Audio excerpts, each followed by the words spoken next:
pays qui m'attirait beaucoup, de par tous les facteurs économiques, etc. Et puis précisément la ville de Guadalajara.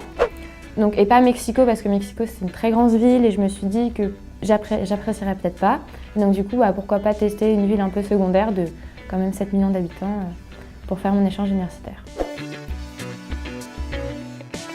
C'était un cours de leadership, donc c'est-à-dire comment être un bon manager. C'était ça la thématique et c'est le cours qui m'a le plus plu parce qu'en fait c'était pas vraiment un cours, c'était de la discussion, on pouvait échanger en fait sur notre parcours. Comme on était de plusieurs nationalités différentes dans ce cours-là, et du coup il y avait plusieurs points de vue et c'était intéressant de les mixer et de voir les différences. En Amérique latine, c'est à peu près pareil pour tous les pays, on loge en maison d'étudiants. Du coup, il y a des organismes qui gèrent ça, donc moi j'ai contacté un organisme et j'ai pris une chambre dans une villa, on était 10 étudiants. Le logement c'était correct, pas de problème, j'ai pas eu de problème hygiénique ou sanitaire. Et au niveau du plan personnel, ce qui est bien avec ce genre d'expérience, c'est que c'est très enrichissant au niveau des rencontres.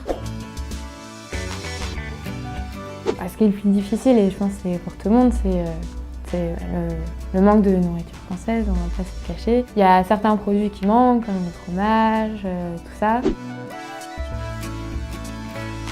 Chaque région ou partie ou pays a un suiveur à l'ESCA. On a eu un suivi juste au niveau des cours pour être validé.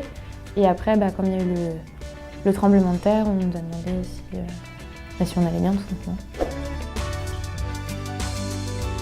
Moi, je dirais enrichissant.